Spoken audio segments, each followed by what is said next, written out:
Psalms 111 and 10. The fear of the Lord is the beginning of wisdom, and good understanding have all they that do his commandments.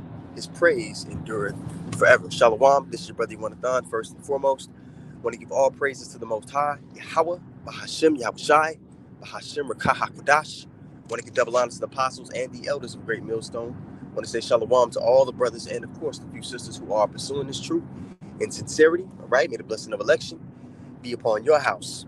Today we're going to talk about one of the characteristics that the Lord adds to his men. Okay, that's going to be patience and receiving rebuke. Okay, so there's a lot of things and trials that the Lord will put you through to mold or refine particular attributes that we all ought to have. Okay, so these are certain intangibles you need to be a part of a ministry, to have responsibility within a ministry.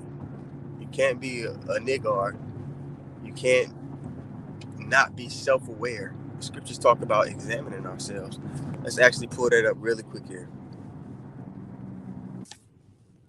All right, so this is 2 Corinthians 13 and 5. It says, examine yourselves whether ye be in the faith. Now, when you look up this word examine here in the Greek, give me 1 second, peritzo, and it's to make a trial of. All right, peritzo, to make a trial of. So yeah, man, when you're put in situations, uncomfortable situations, when you have encounters with people, and this is every day, you're supposed to look at it as an opportunity to exercise what you've learned and actually apply it to your life. Okay, a lot of people know a bunch of precepts, but they don't actually apply them to their life. It hasn't changed their character, how they interact with people, or how they perceive things around them, or they're not, they don't pay as much attention to detail as someone who's in the scriptures would. All right, and look more into that definition for the word examine. It says God tests a man. This is in the Greek lexicon here. It says God tests a man by means of suffering. All right, and you look up the suffering, it goes back to having patience. Or in some other way, man tests God by seeking how far it is possible to go on disobeying him. And when people try to test the Most High, what happens? Judgment. The Lord packs them up. So that's something we are not to do. All right. Let's see here.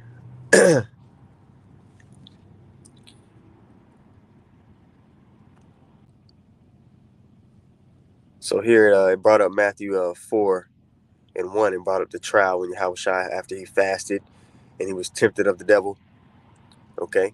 And we're going to be tempted likewise in the days to come, when we have little trials in our day-to-day now. But as Jacob's trouble kicks up and we're really confronted with things, the hour of temptation, and our lives basically being stripped from us, because that's what's going to happen. Your relationships and your carnal attachments to this world, you're going to have to be willing to give them up, because in order for us to be delivered, we're going to have to completely let go of everything that's tied to this society and to this devil's world. Okay, love not their own lives unto the death. Okay, and we're not teaching that every member of the elect is going to die. I heard Apostle Tahar was doing a lesson last night. I kind of fell asleep on it. Usually have lessons kind of planned as I'm falling asleep, but he was going into I got to go back and watch the video, so I might be mistaken, but it sounds like he was saying that IUIC is teaching that all the members of the elect are going to die, which can't be true, because it's prophecy that some of us have to actually see the destruction be taken up in the eyes of the people, and actually see the destruction taking place here, looking down through the bottom of the chariots. So that's that's just one point. We can go on all night, but all morning, but yeah, that just doesn't make sense. It's just more crazy doctrines being pushed every other day, man. All right, just to go into that briefly, you go to Isaiah 26 and 20.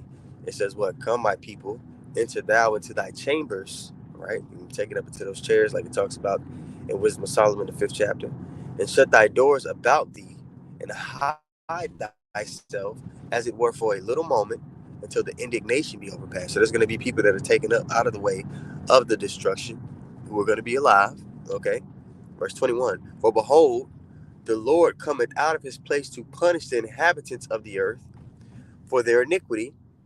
The earth also shall disclose her blood, and shall no more cover her slain. All right, so there it is. And like I said, you can go to Wisdom of Solomon, and there's plenty of places you can go. You can go throughout the whole book. It could be a whole lesson, separate lesson. But I'm gonna focus on what I want to speak about this morning. All right, but go to Wisdom of Solomon, the 5th chapter as well. It talks about the strangeness of their salvation and the people actually beholding the elect being taken up out of the way. So, that doesn't make sense. But yeah, self-awareness. Okay, you got to have self-awareness as you grow in this thing. So just briefly talking about what self-awareness actually is in a nutshell, it's how people experience you. When people experience you, do they walk away like, huh, that man conducted himself in an upright fashion? Not that we're trying to woo people like, oh, look how much of a man of the Lord this person is, but they can walk away and honestly say, that man, he operates upright. There's something different about that guy. You see that he has order and a code in his life. You see? All right, so let's go to 1 Timothy 4:16. It says, take heed unto thyself, all right, be self-aware, and unto the doctrine, what you're teaching, all right, that there's no guile in your words, no deceit. Continue in them, for in doing this thou shalt both save thyself and them that hear thee, okay, because, again, how people experience you, especially if you're in a position of a teacher, it could affect the course of their walk.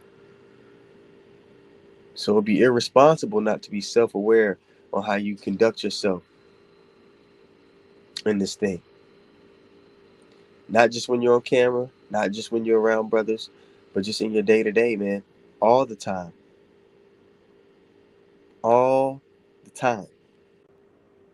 So you always got to, have a pulse on, how you're conducting yourself. Make sure it's in line with the conduct that the Lord commanded us to have.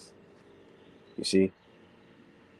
And that takes a looking in the mirror, it takes humility, and it takes being able to receive correction as well, because you're gonna be looking in the mirror, noticing things. Oh, I gotta touch this up. I gotta fix this, and I need some work here. Still focus on your strengths.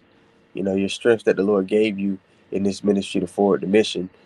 But you're gonna be touching up on your weaknesses. But He's gonna put the Spirit on other brothers to examine you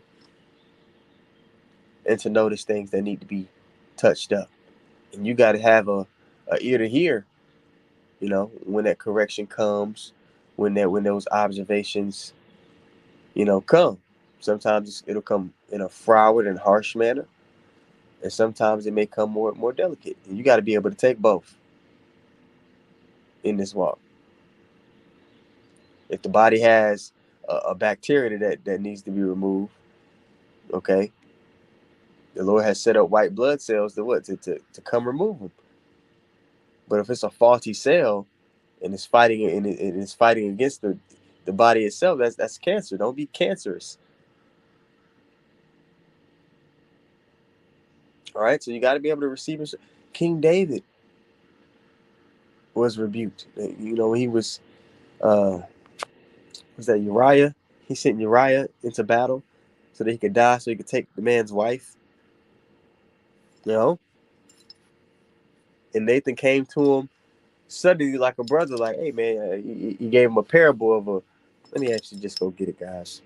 Goodness, this is 2 Samuel 12th chapter. We'll just start here at the top really quick.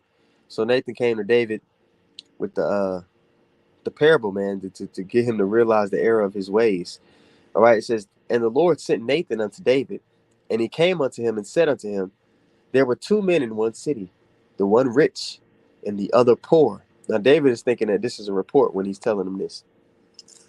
The rich man had exceeding many flocks and herds. He had great wealth and substance, high station. But the poor man had nothing save one little ewe lamb, which he had bought and nourished up. He had a relationship with his ewe lamb. This was his life. And it grew up together with him and with his children. It did eat of his own meat and drink of his own cup, and lay in his bosom, and was unto him as a daughter. And there came a traveler unto the rich man, and he spared to take of his own flock and his own herd to dress for the wayfaring man that was coming to him,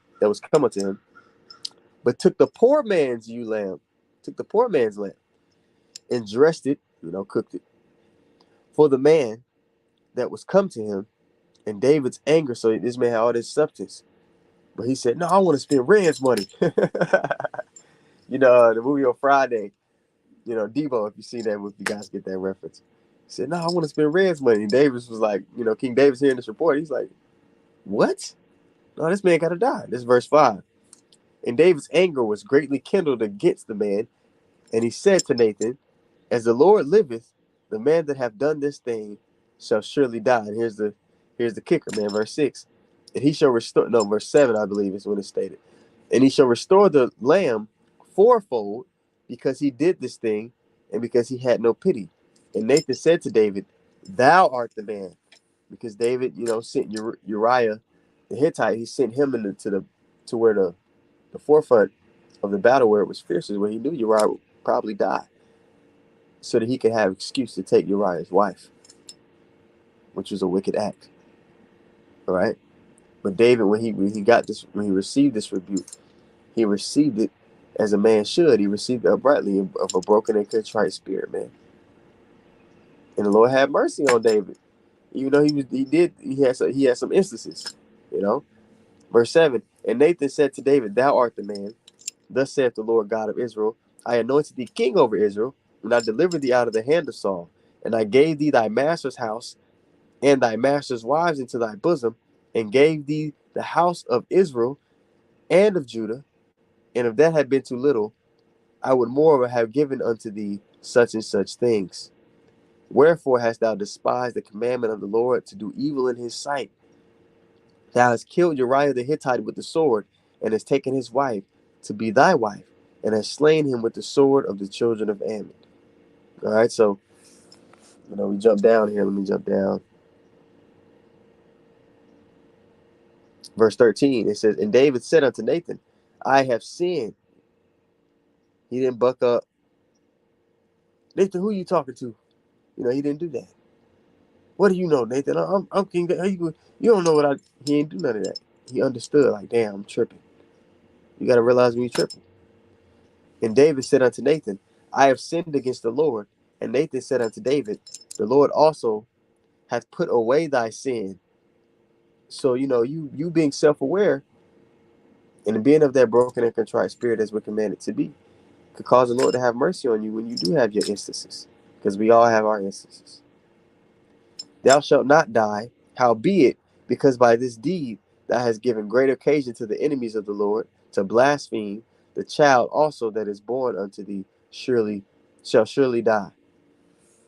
So that was just I gotta get to work, but I think I'm gonna do a part 2 on this. Just a quick lesson, man, about the characteristics that we're supposed to have. We got to be self-aware. I want to get more into the patience we also supposed to have, and the part 2, patience with brothers, patience when you're changed to a lower state, patience when things aren't going your way, when things don't feel good. It's just a part of a walk, man. Suffering. All right, so Abaratazah, this part 1 was edifying. I want to give all praises once more to Yahweh, Bahashem, Yahweh Shai, Bahashem, Rakah HaKodash. I want to give double honors to the apostles and the elders of Great Millstone. I want to say shalom to all the brothers and, of course, the few sisters who are pursuing this truth in sincerity, all right? May the blessing of election be upon your house. Shalom.